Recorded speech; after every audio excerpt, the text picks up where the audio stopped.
So we're going to meet the panelists. I'm going to give you each the microphone, introduce yourself, and then pass it back. Hi, my name is Alex Ayon. I work for MY Consulting. I'm a junior software developer there. And I'm relatively new to the industry. I've been at my job for about a month and a half. Hello, I am Caitlin Stewart. I also work with Alex, and I'm a co-organizer of She Codes OKC. And I've been doing this for maybe about 5 years or so. My name's Jeremy Waller. I am a software engineer at Phase 2. I've been a developer for about 15 years, and glad to be here today. Hi, I'm Rainer Sigwald. I am a developer at Microsoft, and I've been at Microsoft and in the industry for almost 12 years. February will be my 12th anniversary. So. I'm going to ask you your first question. Okay, so we got 3 sections here. The first section is advice for junior developers. So I'm going to ask how you landed your first tech job, what advice you have for new developers who are wanting to get into .NET development, and then we'll kind of go from there. So the best advice I would give is attend Techlahoma meetups like this one.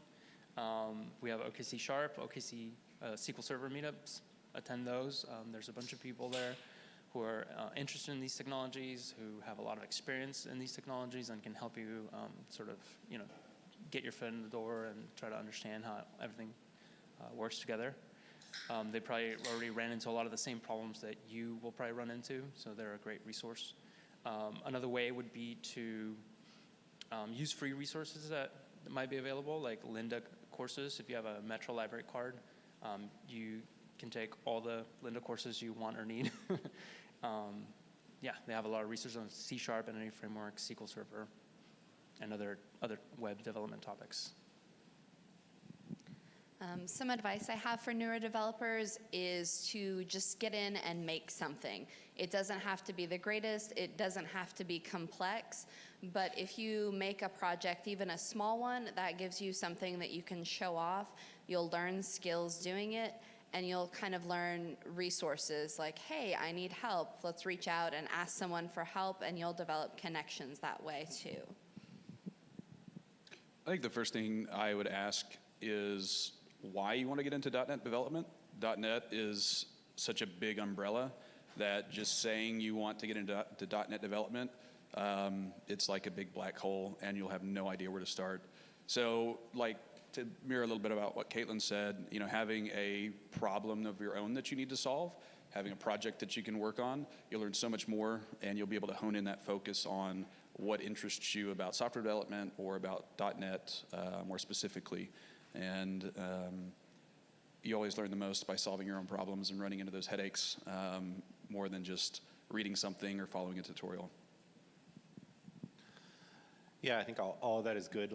Definitely the only way you really learn stuff is when you are doing it for yourself, either because someone's paying you to do it or because it's something that you're interested in. So that's the other thing I would mention is now .NET is open source, and you can see what's happening on the .NET repos and things like that. And if you haven't had a tech job, that's can give you a window into what is the process of software development like, because you see almost all of it there on GitHub in the .NET repos. So that's building your own stuff from scratch is awesome and gives you a lot of good skills, but then most of the job of software development is taking something that exists and transforming it slightly. So getting a window into that when you don't already have the thing that exists is something that's a lot easier now with open source and a bunch of stuff being on GitHub. Well, you got the mic. Do any of y'all want to talk about how you got your first tech job? Sure. So I was kind of an oddball in this. So I did my undergraduate in mechanical engineering, and then I thought I was going to get a PhD in mechanical engineering. I went to grad school, and I had a bad advisor that I didn't like, and burned out after my master's degree, basically. So I was looking for a job, and I was interested in software. I wound up writing a bunch of software in my master's degree to do mechanical analysis stuff, and a friend of mine from undergrad who had graduated, got a job at Microsoft, threw my name in the referral ring, and I applied to on-campus interviews, passed the on-campus interview, got through the, they flew me out to Redmond, and I passed that interview and got the job, and then I crumpled up my mechanical engineering degrees and threw them away, and I've been doing software for almost 12 years now, so. Yeah, I kind of followed a non-traditional path also. My undergrad is in finance, and I spent almost 10 years in the finance industry before getting burned out there. And software for me was always a thing on the side. It was always just passion projects, building things for personal use or for small businesses on the side. And finally getting burned out in the finance industry, it was like, hey, why don't I just go do this that I like and get paid for that instead of it just being a hobby on the side? And so switched careers and jumped into software. And it's funny, you don't realize, even if you go to school for it, there's so much more to software than just writing code. So much of the process is totally outside of the actual code and stuff that you don't learn until you're actually working in the industry. And so there's always a learning curve there, but no matter what your path is, whether you go traditional or non-traditional, having just getting your foot in the door somewhere, even if it's not exactly your dream job, provides so much experience. There's so many things that you learn just by actually working it and being part of a team doing software development. I actually got started, I went to college for computer game programming, so to make video games. As we all know, that didn't work out. But I wound up talking to, once I graduated, I looked for a job. I talked to a whole bunch of recruiters. There are a lot of local tech recruiters specifically for programming jobs. I met with a whole bunch, almost everyone, because it was harder for me to get my first job. And really kind of what saved me the most was for college to graduate, I had to make a project. And so when I went to these interviews, I had something that I had made to show off. So you don't necessarily need a degree, and I don't know if my degree even helped me, especially since it was only slightly related, but having a project to show got me in the door at my first job. So I just recently got my first dev job. I graduated with a bioengineering degree from UC Santa Cruz, and for the past 4 years I worked at a biopharmaceutical company. And the job was fine, but it didn't feel like that's what I wanted to do. So for the past 2 years I volunteered with Techlahoma and met many people there. And, just volunteering, going to meetups, reading up, met people like Ryan and Kimberly, and they told me, hey, there's a job opening at my company, so why don't you apply? And I did. Okay, so do y'all have any specific questions to follow on to this? If you think of one, raise your hand. Ryan will get you the microphone, or feel free to post it in Slack. We have a Twitch chat channel and an OKC Sharp channel, so I'll be trying to monitor those, and Ryan will too. So just flag him down if you got a question to ask at any point, and we'll let you. But we'll keep moving on with, so now that someone's become a junior developer, do you have any advice for those people who are wanting to progress in their careers, become more mid-level and intermediate? If you don't have an answer, that's fine, just pass the mic. I have just a few pointers from my month and a half. Listen to your coworkers. They have a lot of experience and they've encountered many of the same problems. Ask questions, take notes, don't ask the same repetitive questions. But don't stop learning. I know I've already started feeling it. I get home and I don't want to get on the computer anymore because I've been on the computer for 8 hours, but kind of fight that and don't lose that curiosity. Don't be afraid to try new things and break things, but hopefully, you break things on your home computer. Yeah. I think probably the most important thing is not to be afraid of the scary problems. When you're a junior developer, everything is confusing. I don't know how to do that. But part of that, getting to be more of a mid-level developer, is stepping up and tackling that problem, as well as asking for help when you do that, because that's going to help. You're going to learn things, and it's going to help show that you're more skilled as well as gaining skills. Another thing that I've done is attend programming conferences. Like we have Thunder Plains coming up in Oklahoma City, 200 OK in Tulsa. I've attended SQL Saturdays, and you learn a lot of information from those as well. And you also meet people, which can help, be a resource if you have a problem, or tell you about, any jobs, or give you advice on how to level up. I think, so moving from, when you talk about junior, mid-level, or senior developers, it's all kind of a gray area. It's a spectrum. But I think something you see as people start to grow from a junior developer to more of a mid-level is not focusing so much on, I just need to get this thing to work. I just need to write code to solve this problem to get this thing to work, but starting to think more about the big picture of how does this fit into the system as a whole? What is this going to look like for people that have to maintain this down the road? It's not always about writing the most elegant solution, but about solving it in a practical way that helps with maintainability and makes it easier for people to pick it up down the road. And just starting to expand that view from just focusing on, I've got to get this bug fixed, I've got to get this feature implemented, to thinking about how that fits in the system as a whole. Because a big part about software is not writing code, it's about communicating with other developers, it's about communicating with the business, it's about solving problems, and you just happen to be writing code to do that. So thinking about that as a more holistic picture. And I think one of the ways that you get there is by surrounding yourself with people that are further along in their career, whether that's just people you work with or it's networking at meetup groups or attending conferences, always having a mentor, whether it's face-to-face or someone that you follow online that you respect, that you always have a source of different viewpoints and new information to start to work into your daily processes. I think so. One thing that gets talked about, or has been talked about a lot, is the idea of a T-shaped person, where you have like kind of the number, the things that you understand are kind of in a graph, and you got like a little bar for how well you understand a thing. And the idea is that you should understand the thing, a thing really well, but you should also understand a bunch of things. And that's something that has helped me in my own career, is like, I'm interested in computer stuff, and I read, Hacker News type things, and I follow a bunch of computer programmers on Twitter, and I read links that get passed around, and that means I know a bunch more stuff. So for example, like when we needed to make our stuff cross-platform, from running on Windows only, I knew a bunch of stuff about Linux and Mac OS already. I was able to spot some things coming in that were problems that were because of how things behave differently, because I just knew, because I thought it was interesting.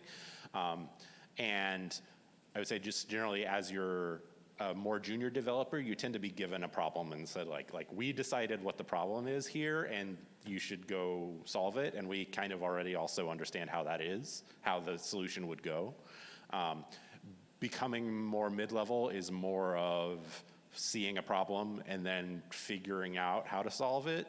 And then I think kind of being more senior, which we'll get to in a bit, is more about like understanding the problem space, and especially kind of the business problems that you're dealing with. You're not going to get breaks here. Do you want to go ahead and look at this? Jeremy started to answer this question about mentors. Do you want to go ahead and? Sure. So I haven't been particularly proactive in seeking out mentors. I've mostly relied on my leads and the folks around me on my teams, and I think that's probably not great. So I'm curious to hear what other people have to say. So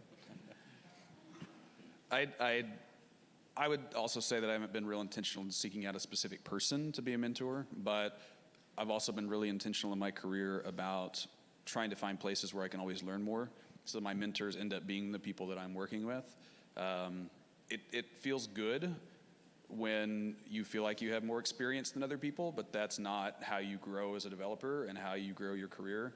You never want to be the smartest person in the room. Like, there's always, and realistically speaking, you never will be, because there's so many different knowledge areas, but being really intentional about surrounding yourself with people who have experience in different areas or different industries or different technologies, so that you have bits of wisdom that you pick up, and you always have somebody that you can just talk to and fire ideas off of. That's, for me, how I've tended to develop best and learn the most as I've grown as a developer. I also have primarily used leads and other more senior coworkers, as well as people I've met at meetup groups. The Slack channel is a great place for questions. So I don't, again, not necessarily have a specific person, But one of the greatest things that I have learned from mentors that I've spent time with is how to find the answer myself, or even how to ask the right question. Sometimes you'll have kind of a problem, and mentors and other people are always very busy. So it's important to kind of think down and distill that question to a simple, sentence or two. And oftentimes I found as I grew in my career, once I've distilled that down into a simple question, I'm able to find out the answer myself. So a lot of my mentoring comes from composing emails to coworkers and people. And when I go to list the steps of what I personally did to try and solve this, then I wind up finding, oh, hey, I didn't actually Google this exact question I'm asking you. And I find the answer that way. So those are some of my experience with mentors. Yeah, I would say if you want to find a mentor, find someone that has the same common shared goals that you do. People at the meetups are great resources. Yeah. You'll know when someone's a good mentor because you'll be bouncing questions off of them, and they'll be giving you pretty good answers. Find people with common interests. We have a question from the audience. Apart from C#, what other complementary skills or languages are essential to securing a job?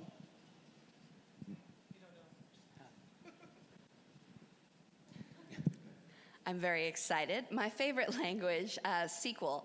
It is often a great complement to C#, because C#'s, you're going to connect to the back end where SQL is. And most shops do want you to know both, and it's a great learning complement. Yeah, I think I would agree with that, definitely. But I would also, if you're walking into a junior position, don't feel like you have to know more than that. Anybody that's truly hiring for a junior position shouldn't have unrealistic expectations about what someone that's just coming out of college should know. So don't stress if you don't feel like you've mastered anything else or have experience in anything else. But I think SQL is a great complementary skill set. Knowing at least a little bit about source control, most likely Git, or possibly Team Foundation version control, but almost everywhere is on Git now. Says the Microsoft guy. I used to work on that team. Yeah, I've used it. It's not great, but just having some experience in it is good. Just being able to work on a team is more important than mastering a specific language. So any of those skill sets that help you be more productive with the team is really good to have. All right, so my day job is I work on MS Build, the build engine for Microsoft Visual Studio stuff. So I think you should know how your stuff builds. I think that's a critical, important skill. I'm totally not biased on this. But I mean, really, that's like, I got this job because that was a thing that I was interested in, and kind of figuring out what you're interested in is important. So the other areas that I wrote down as we were talking is knowing a little bit about how your operating system works. If it's Windows, what does the Win32 API look like? What are things like, if you don't know the details of Max Path? I love that you are innocent in that way, but things should be better. Anyway, but there's problems that you run into that if you have more understanding of the OS, they'll be easier to understand. So that's important. Having like a baseline knowledge of algorithms helps. Like, this is obviously something that I didn't get a lot of schooling in because I didn't do computer science. But being able to just have a vague understanding of like, oh, I'm spending a lot of time in this loop. Is there any way I can do something better? You don't have to be like a professor or totally deeply understand stuff, but being able to talk about it on the and whiteboard out and diagram what's going on is very important. But the critical thing is communication, because a lot of times if you can, like we were just saying, like you clearly ask a question and then you find the answer, right? And that also, if you clearly ask a question, and even if you don't then delete the email because you already figured it out, you can get a better answer if you ask a good question, and that's critical. So also just on your team, right? If somebody comes to you and says, why isn't this done yet? and you're like, oh, it was really hard, that's not helpful, right? Whereas if you can explain your problems, then maybe somebody knows something else in the system, things can like build up, it's critical to teamwork, which is the whole thing, is figuring out like what the actual problems are, and communication is a critical part of that. Do you want to add anything on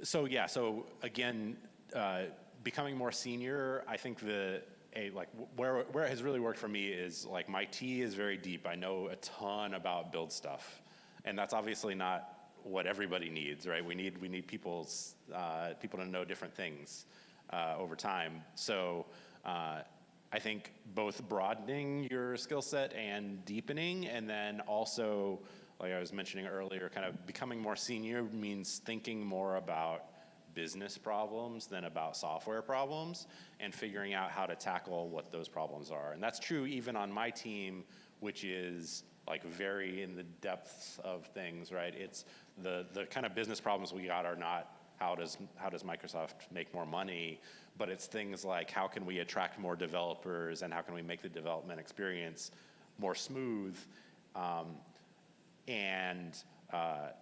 There's not like an answer for that, right? Like I can't tell a new college hire, go do this and that will solve everything. It requires deep thought about understanding what the problems are that people have, and then trying to figure out how to solve them. I definitely agree with all the things that have been said about communication, so I won't add on to that. But I think maybe to look at more of a technical side of it, I think something that's really helpful to expand your thinking as a developer is to get outside of your silo. So if you're primarily a .NET developer, try doing something in a different language. Try to write something in Ruby. Try to learn something about native mobile development. Try to get into not just a different language or a different ecosystem, because part of being a really valuable asset to your team is knowing about the T-shape, knowing the more horizontal skill sets, knowing a little bit about DevOps, knowing about more about the entire life cycle of what it takes to go from an idea to a delivered product. More of the horizontal view, and if you already have that skill set within your silo within .NET, then move into a different ecosystem, because having to learn how to solve that problem with a different set of tools or a different language makes you think about problems differently. And you start to see common patterns between languages and ecosystems, and you can start making decisions about whether this is a good technical decision because it is the best decision for that problem, or is it just something that you've always done or something you've seen your team do. When you have exposure to other ways of thinking in other ecosystems, it gives you more perspective when you're making those decisions. And then kind of on top of that, whenever you get to the dark, icky corner of your software, not leaving that a mess if you have a chance. If you know that this is a disaster every time any developer touches it, it's a huge time sink.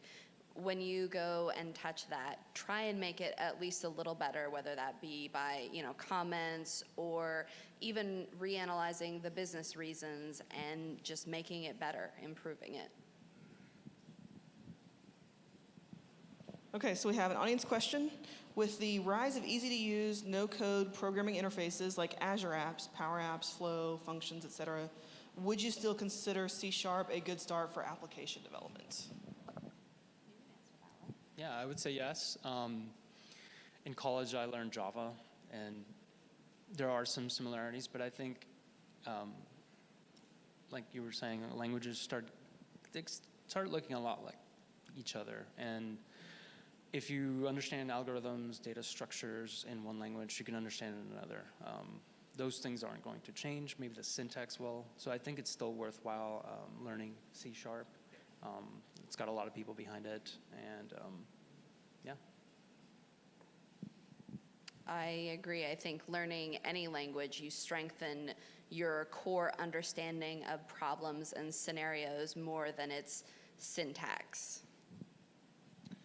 Yeah, I think, software is about solving problems. It's not about a specific implementation of that. And so there's always going to be new frameworks and new tools and new ways that make things easier to develop, even for people that are less technical. But the big part about software and where the real value of software engineering is being able to take a problem, a business concept, and transform that into a solution. So much of software is not what people say they want, but trying to figure out what it is that they really want, what really solves their problem, rather than what they've said or they've written down. And tools and automated processes will never take that away. Yeah, I think the main thing about becoming a better programmer is not necessarily that you deeply understand one language, though it's important to not just dabble in like 100 different environments and then not actually because then you tend to say like, oh, I can't solve this problem, I'm just going to bail and go do something else, right? You have to have that forcing function to actually figure out what's going on. But the language is not super duper important. Pretty much all of the hiring processes at Microsoft, it's like, you're going to write code on a whiteboard. What language is it in? Who cares? If you start doing something in APL and it's all inscrutable symbols, I'm going to make you explain those symbols to me. But what we care about is, can you program, by which we mean, can you break down a problem into steps and then represent those steps in a way that a computer can understand? So I think C# is a good choice for that, right? But I think you can solve business problems with these kind of newer, more drag and droppy kind of things. But one of the problems with those is you tend to with a lot of ecosystems, you tend to reach a point where it starts getting harder, and then you have to figure out how to do more. And with C#, you can get very low level. You can do a lot of very powerful operations. With some of the higher level programming languages, they're friendlier to get started with, but then you fall off a cliff when you need to. Like if you go from C# and you're like, oh, I have to write this now in low level C# and be really careful about my allocation strategy or whatever, you're in a better place for that. Whereas if you've been using something that was kind of more drag and droppy, very high level, and then it's like, okay, now you need to write this hunk of code in C#, that's more of a problem. So I think it's a good choice, but really the decomposing problems is the core skill.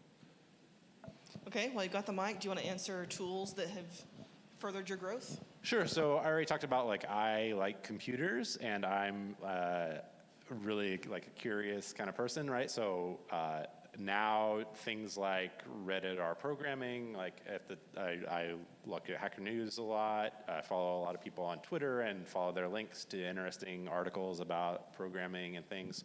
Also internally at Microsoft, which not everybody has access to, but if you work at a mega corporation, there's internal mailing lists or kind of Teams channel kind of things for people that are interested in whatever. And I read a ton of email about stuff that is not directly related to my day job because I'm curious and because I learn stuff. And then there's the occasional, somebody mentions some problem in stand up and I'm like, aha, I know exactly what that is, because 6 months ago there was a long email thread on the Win32 programmers mailing list about a problem very similar, and I'm like, oh, I bet if you do this, then that'll, and that really helps.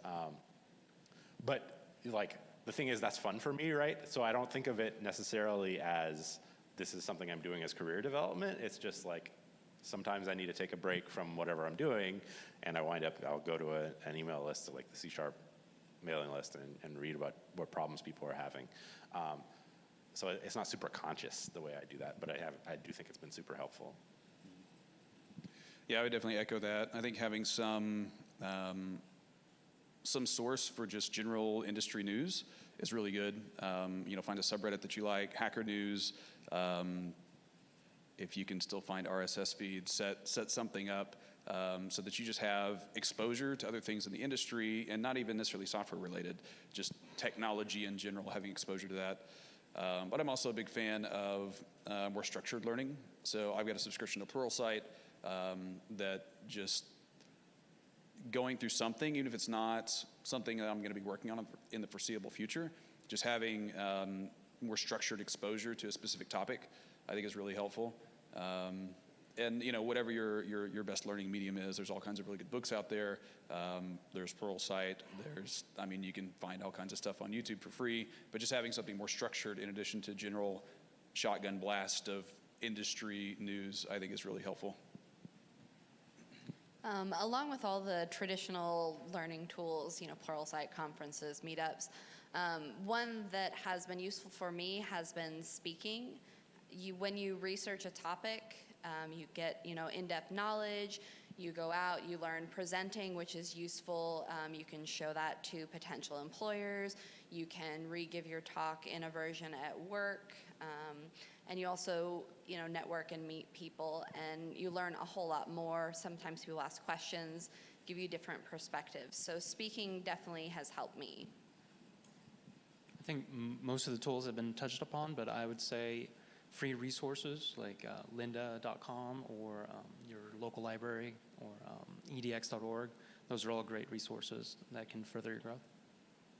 Okay, do we have any more audience questions before we move on to the next question? Okay, you want to skip that one? Okay, how do you know when you're ready to be a lead, and what do you think makes a good lead? What makes a good lead for me is someone that is available to answer questions, to interface with the necessary people, and they're available to help to lead. And I think that's probably, personally, more than anything, someone that is available to lead the team. It's not necessarily about software development, it's a leader.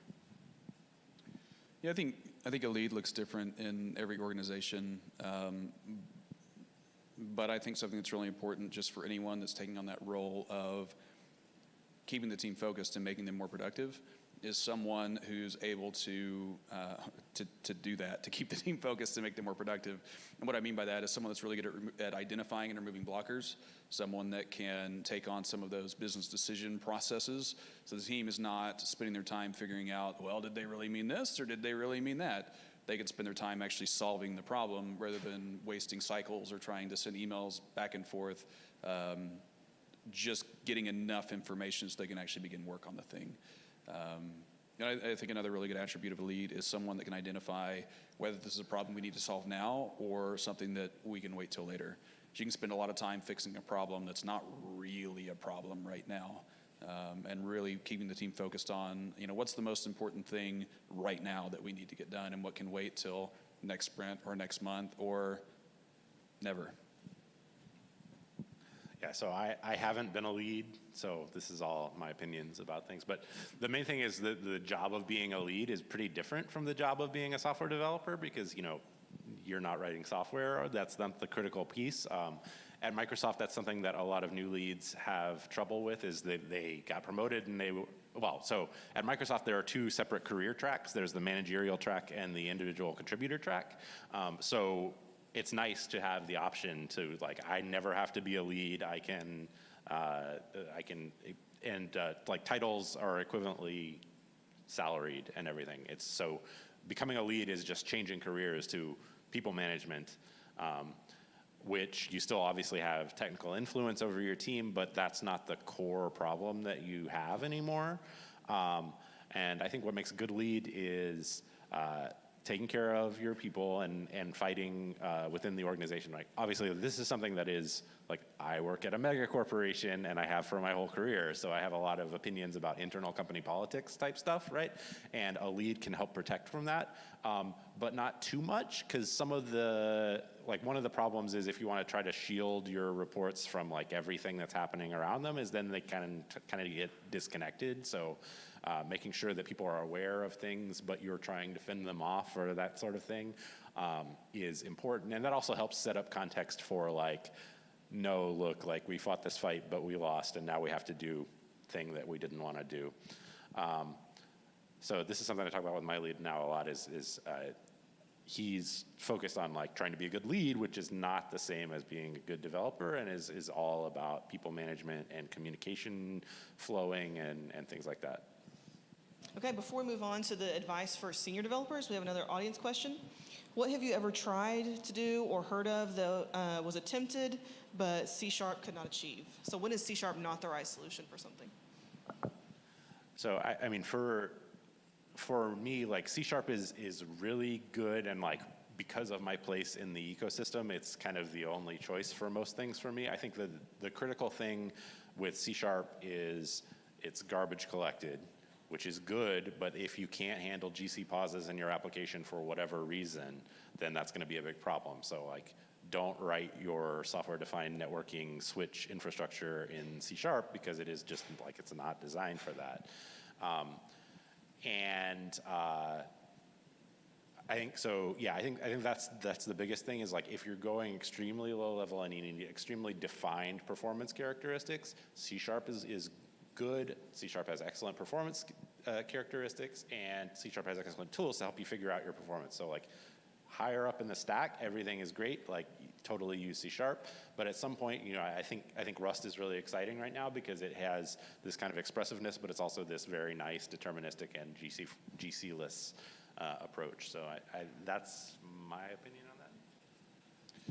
Yeah, this used to be an easier question to answer, but now that it's cross-platform, it's not so easy anymore. Because I mean, that used to be the use case for us is if Windows was not an option or was not the best option, then we would use a different set of tooling for that.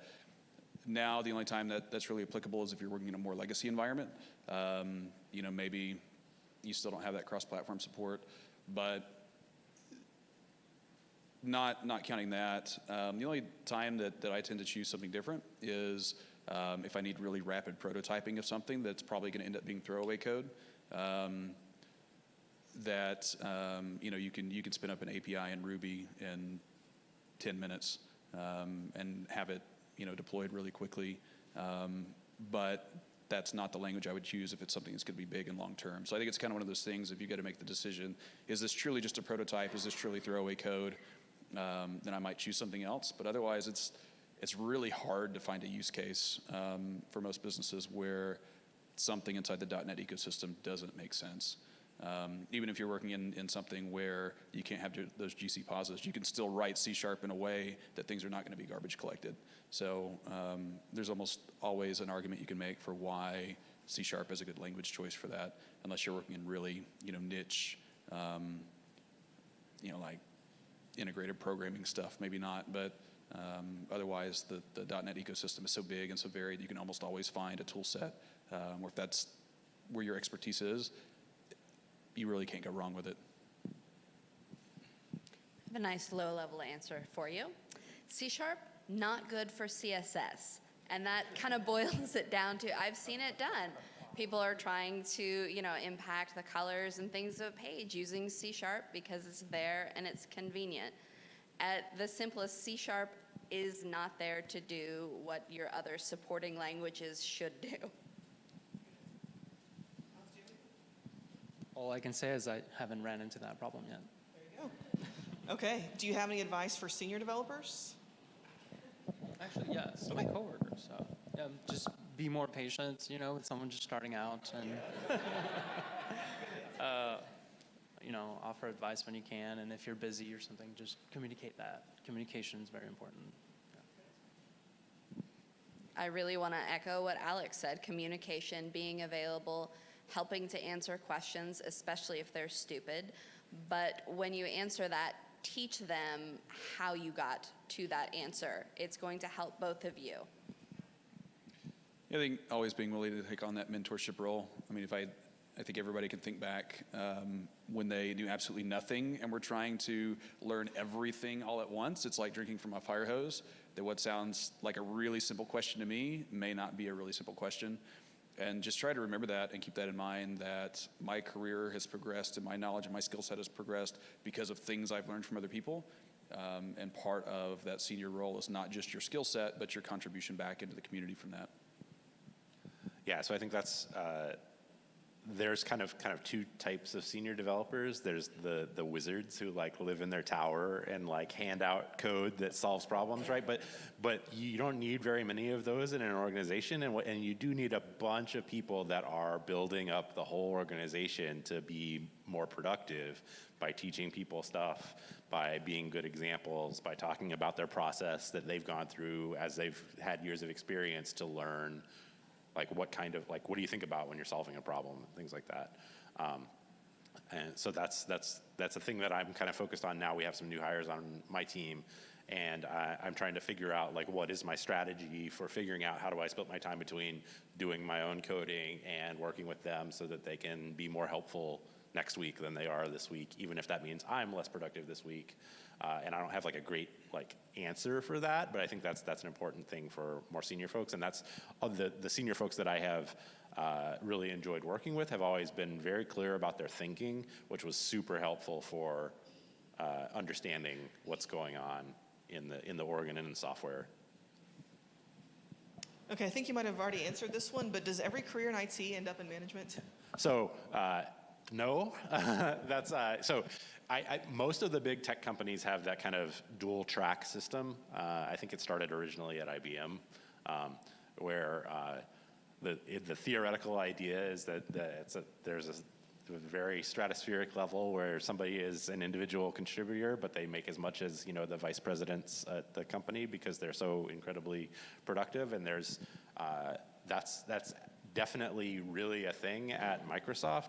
There are partner developers that partner being like the level band that are just individual contributors, and they work on their own stuff. And I think the thing is, it's not people management, but it's also not they're spending their entire day writing code, right? There's this concept of being a tech lead as opposed to a people lead, where you're making architectural decisions and you're building prototypes and things to influence the direction of a much larger team, which is what a more senior principal partner level at using Microsoft's names for the jobs person is doing. So, but also like you need managers. They're not entirely dead weight in the org chart. Entirely, boss, you're good. But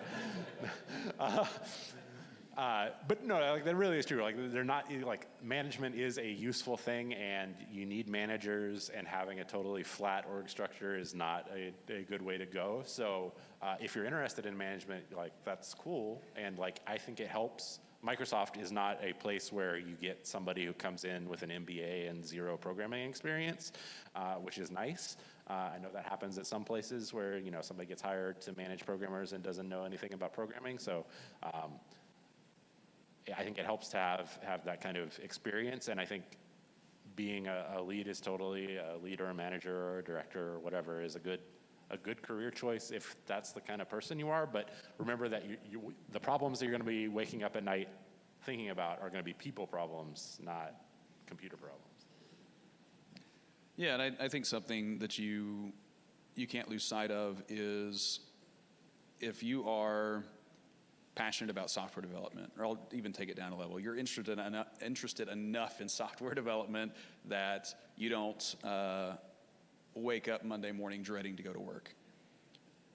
Then don't lose sight of that in pursuit of a career. Don't take a job in a management position just because you feel like you need to do that to progress your career.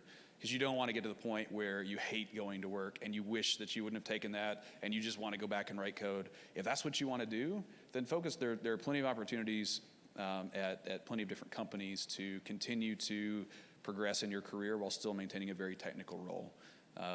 So I think be intentional about that. And I know for me, that's something that took me a long time in a career to do that, and ultimately part of what led to my burnout in the finance industry was I wasn't doing something that I was chasing an idea of a career, not something that I was really interested in doing every day. And so if people management is interesting to you, I think that's an awesome career track. And I think there's plenty of places where you can still have your hand in technical things while managing people. At the same time, if you don't want to manage people, don't put yourself in that position. It's not worth it. I agree with both of them. You don't have to be a manager. You can even say no. If someone says, hey, would you like to manage, would you like to be the manager over all these people? You can say no. And that shouldn't hurt your career. And if it does where you're at, then we both know that's not the right fit for you. I would also say no. You could always become a freelancer or a business owner. It just depends on how much risk you're willing to take. But there are other options other than just management. Before we move on to the next part, which doesn't want to load, any questions from y'all that you want to follow up on any of this? Yes.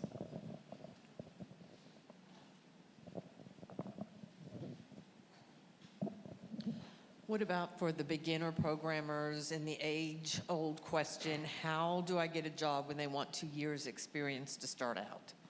What do you suggest for those people? I would suggest attending meetups, trying to get experience wherever you can, even if it's volunteering with Techlahoma or some other organization, developing a portfolio, going through the free code camp curriculum. That would be some good advice. Yes, you can put on your resume, it's your resume, you can put that you were, in this class or in this boot camp or worked on this project as a timeline and show them, I don't have 2 traditional years of experience, but I have, a year of this program or 6 months of I built this really awesome app that I'm here to show you. Let's check it out. Yeah, I think a lot of times you see job descriptions that are written by non-technical people, and you have some degree requirement or some experience requirement that's just because HR asked them, well, what kind of people are we looking for? And so I would say don't be afraid to apply to those, but also be willing, know that you probably need to provide some kind of experience. It just doesn't necessarily have to be traditional job experience. My first development job, I had projects from 10 years in the past from doing things on my own on the side without ever having 2 years of experience in a software developer role. And so, when I got my first position, it was about projects I had worked on, and I showed off things that I had built, and I showed code that I had written, the same kind of stuff I would have been doing in a traditional role. But if you were just going by my resume, there was not, 2 years of software engineering experience on my resume. So I think there's all kinds of ways you can get around that. Ultimately, what people are looking for, if they have some type of degree requirement or experience requirement, is they have some level. They don't want someone who knows absolutely nothing walking in. But if you can show some experience in some form or fashion, that's usually enough to get your foot in the door. Yeah, this is something that's really evolved over time. So a person on my previous team started working at Microsoft as a lab tech straight out of high school because they were from the Seattle area, and that was a job that they could get out of high school, and they were kind of a nerdy kid, right? And they just got promoted to principal software development engineer at Microsoft, which is pretty awesome, right? But would they get hired today, the new person straight out of high school at Microsoft? Probably not. One thing is bigger companies, I think, are somewhat more tolerant of training people. The downside being you got to get your foot in the door, you got to get the interview, you got to pass the interview and get hired. And if you get hired, you can get the best on-the-job training that you can imagine because you're working with a ton of super smart, experienced folks. But getting your foot in the door is really hard. The thing that hasn't been explicitly mentioned in terms of side projects is open source. So it's totally easy to get a ton of professional software development experience, asterisk, assuming you're willing to work like a second full-time job after whatever you're doing to pay your bills, which is a real problem. But if you really want to invest in that, that's something that you can do. Is if you're a core contributor on an open source project, hopefully most hiring folks would be interested in that because that's a software development job, right? Even if you're not getting paid.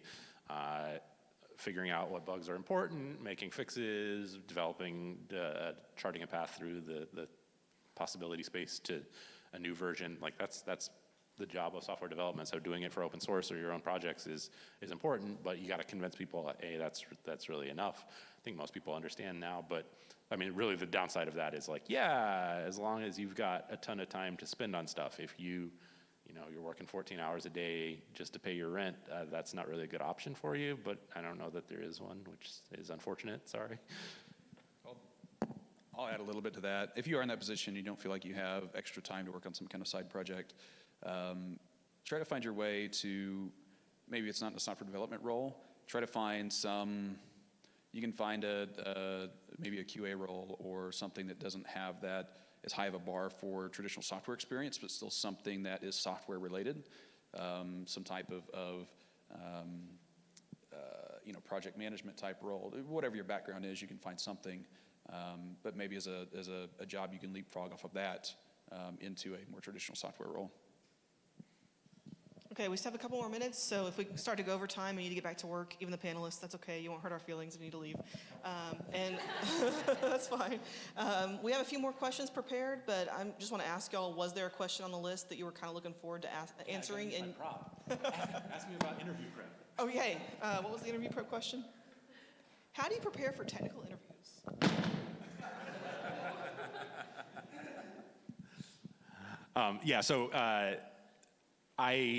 My interview experience is almost entirely at Microsoft. I've interviewed at Facebook and Google, which were very similar, though you should take my advice with a grain of salt because I didn't get those jobs. So, but at the big companies, which influence the industry a lot, there's a ton of whiteboard coding. That's the main focus of every interview.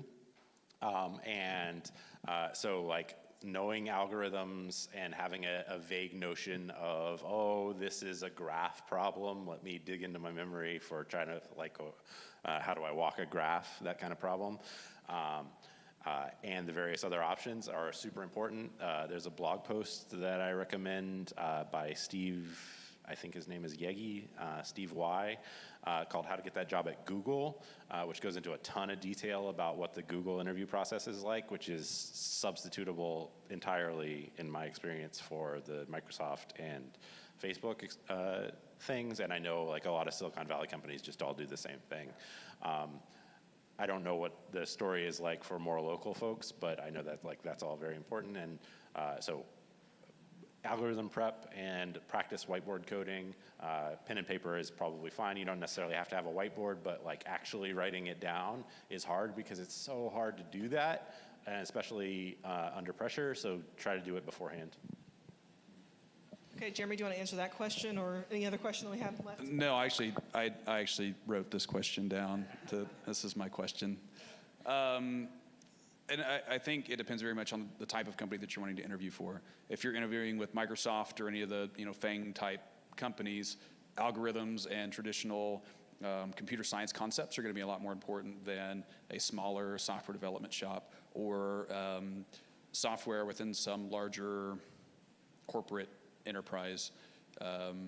So I think you need to think about your prep based on the company that you're interviewing for. If you're going, I don't want to call a company out off the top of my head.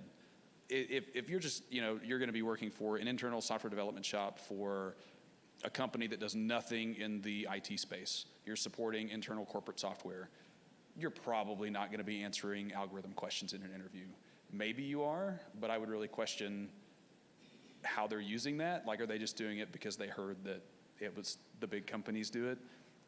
It's not bad stuff to know, but I think for most companies that are not a software company, working on being able to communicate technical things in a very understandable way is an important skill. You need to be able to answer questions about technical things, but the way that you answer those is more important, your communication skills and how well you can take a technical question and answer that in a non-technical way. And I think something else that's really good is to have specific software you've worked on as a way to answer those questions. So think about things that you've worked on. Think about problems that you've solved with software. So if somebody asks you a question, it's not just some textbook answer. It's, oh, well, we dealt with this problem, and this is how we solved that, and here's some technical details about how that worked. At my company, when we interview people, part of our interview process is actually you bring code in-house and you walk us through your code and you explain why you made these technical decisions. Because to me, when I'm interviewing someone, that's more important to me is what is your ability to have a problem, be able to break that down into pieces, be able to not only have a technical implementation for that, but an actual understanding and an ability to explain why you solved that way. And I think a lot of companies, especially smaller companies or non-Silicon Valley type companies, tend to interview that way more than real hard technical facts. So think about that. If you're prepping for an interview, don't just Google how to interview for a software engineering position, because you're going to get a lot of Silicon Valley focused stuff. Think about the people that you're actually going to be talking to in the company and the work that they do. Yeah, you can talk about interviews, you can talk about when do you look for a new position, or you can talk about burnout, or just anything else you want to share with us. I was just going to say, research the technologies being used in the job you're applying for and what kind of problems they're trying to solve, and then maybe do some Googling and see how those problems have been solved and try to understand those solutions. Learn your basic data structures, stacks, queues, lists, dictionaries, basic algorithms like bubble sort, merge sort, and then do some whiteboard coding. I know at Free Code Camp we've done some whiteboard coding before. I had some sessions, and it always helps when there's other people there in the room. So, yeah, all good stuff. Lucas, do you have a question? You want to add to it? I'll let you. Sure. So I'm an IT recruiter, that's why I wanted to pipe up on this one. So I think one of the most crucial things that a lot of people miss, especially when they're early in their career and they go to interview for a job and they're in the technical interview, is they run up against something they don't know, which is natural and fine, but they oftentimes say, I've never worked with that before, but I'm a quick learner. I can figure it out really quickly, right? That's terrible. Don't answer that way. What you want to do is go with something very similar to what you were saying, is an adjacency. I call it the adjacency principle. So, hey, I've never built an API in C# before, but I did build one in Java, and here's how I take what I learned there and apply it to your situation, right? So whenever you do hit the end of your knowledge, rather than say, I don't know that, but I can figure it out, say, hey, here's a similar thing that I did. Here's how I'd apply what I learned to your situation and add value to your team. And that works not just for technologies, but also for processes, right? So kind of think about what's adjacent to the thing that you don't know, that you do know, and find a way to relate that to the problem at hand. Yeah. Yeah, so like all of that is totally true. Like even in a hardcore like algorithm on the whiteboard thing, the interviewer should be able to help you out and get over hurdles, right? And if at the end they had to help you over every hurdle, then you're not going to get the job, right? But if you need like help in the middle because you don't know what it is, then they should be able to help you, because like having one problem that you can't solve in 5 minutes on a whiteboard is not a critical hiring problem, right? And it's hard to figure out if somebody's a good hire. So like the process at Microsoft really went from like, oh, brain teasers that you got to just know the answer to like, okay, but like let's work on this together and let's kind of build up things together. And like, so that kind of communicating, understanding, describing like around the problem is all super important, even in like the deep technical hardcore algorithm interview. I would like to take a couple of minutes. One of the questions was about burnout, and that's something very, very important, whether you're not even in development yet or a senior developer. It's something that you want to think about and be mindful. You don't want to dedicate your entire life 24/7 to programming, whether you're at work or not. You will get burnt out. You will hate programming. You will hate looking at computers. It's important that you take time to do, hobbies that are completely unrelated, go outside, do things for your mental health. I personally got burnout at my last job for a while, and the first thing I did, I kind of felt like I hate being here, is I had a one-on-one with my manager, and I said, look, I'm burnout. I need to take some time off. And I'm like, when is the soonest we can do that? And I went and took, a week or two off and didn't open a computer, no programming, nothing. I, pulled back from technical obligations. You don't have to attend every single meetup if it's starting to, interfere with your mental health. You need to, because part of programming is being, fresh and interested and wanting to do this. And it's okay if you just work, 30, 40, 45 hours a week just programming and go home and don't think about it. You don't have to think about it every second of every day to be a good programmer. And I mean, it helps, going and attending conferences and stuff, but don't let that ruin your interest in programming. I just want to add to that, but yeah, just take a break from time to time. Find other activities that you like doing, just like you mentioned, and go out and find interesting problems in a completely different area. Burnout? Yeah, so that's like I do think it's super like talked about all this like I learn about computer stuff in my spare time because it's interesting and like that is true for me, right? But it is not necessarily true for everybody. And I've tried to step away too if I'm like, you know what? No, I've been working all day. I don't need to read this article about the Linux memory allocator or whatever. And then so I was pretty burned out, and then luckily I had a kid and I was able to take all my saved up vacation plus parental leave. So I was out for 5 months and I came back and I was like, programming's awesome. So that's obviously not like a great option for everybody, but I think the core thing is take the time off that you can take. Don't just burn your vacation. At Microsoft, we do vacation per year, and if you don't use it by the end of the year, you lose it. And there's a real stigma of if your lead finds out that you're going to be burning vacation, they're like, okay, you're gone, get out of here, take your vacation, because we don't want people to burn out. And take the things that you're given and talk if you need more than that. I think is definitely important. People totally burn out and it's no fun.